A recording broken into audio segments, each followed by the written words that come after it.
उत्तराखंड की धामी सरकार ने बड़ा फैसला लिया। कानून के तहत सरकार देवभूमि में कानून व्यवस्था और देवभूमि के स्वरूप को बिगाड़ने की किसी को भी छूट नहीं दिए जाने के अध्यादेश को स्वीकृति प्रदान कर दी है। अब इस कानून को तोड़ने वालों को कड़ी सजा का प्रावधान किया गया है। धामी सरकार ने दंगाइयों से निपटने के सख्त कानून को मंजूरी दे दी। इसके तहत दंगाइयों को सजा भी दी जाएगी और नुकसान की पूरी भरपाई करवाई जाएगी। इस कानून का राज्य में कड़ाई से पालन कराया जाएगा। दरअसल सरकार ने दंगारोधी यानी दंगे के दौरान होने वाले संपूर्ण नुकसान की भरपाई को देश के सबसे कठोर अध्यादेश कानून को मंजूरी दी। इस कानून के तहत अब निजी और सरकारी संपत्ति को नुकसान पहुंचाने पर दंगाइयों से क्षति की पूरी वसूली की जाएगी।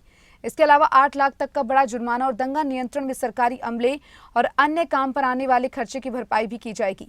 देवभूमि में धामी सरकार कड़े और बड़े फैसलों से नित नई इबारत लिख रही है। देश का सबसे बड़ा नकल रोधी कानून लागू करने और समान नागरिक संहिता यूसीसी विधेयक को मंजूरी देने के बाद अब उत्तराखंड की धामी सरकार ने दंगा रोकने और दंगाइयों से निपटने को उत्तराखंड लोक निजी संपत्ति क्षति वसूली अध्यादेश कानून 2024 को स्वीकृति प्रदान की है। देखिए, हमने बहुत सोच विचार की। पहले हम नकल का कानून लेकर आए, नकल अध्यादेश लेकर आए, उसमें हमने बड़ा अध्ययन किया था। उसी प्रकार से पिछले समय में कुछ घटनाएं हुई हैं और उपद्रव हुआ है। हमारा प्रदेश बहुत शांत प्रदेश है, ये देवभूमि है।